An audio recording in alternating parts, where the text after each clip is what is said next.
મોરચો ખાતે ચોરી કરતા રીઢા મોબાઈલ ચોરને ઝડપી પાડતી સુરત શહેર ક્રાઇમ બ્રાન્ચ.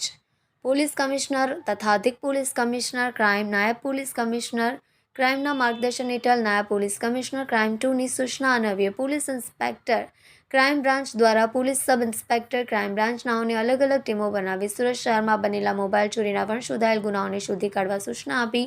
જે દરમિયાન ટેકનિકલ સર્વેલન્સના માધ્યમથી માહિતી મળી કે સુરત શહેર સલાબતપુરા પોલીસ સ્ટેશન ઇપીકો કલમ 379 મુજબના ગુનાના કામે ચોરીમાં ગયેલ મોબાઈલ ફોન ઝાકીર મોહમ્મદ આરિફ મોહમ્મદ ભિસ્તી રહેવાસી નંદુરબાર મહારાષ્ટ્ર નાવો ઉપયોગ કરે છે.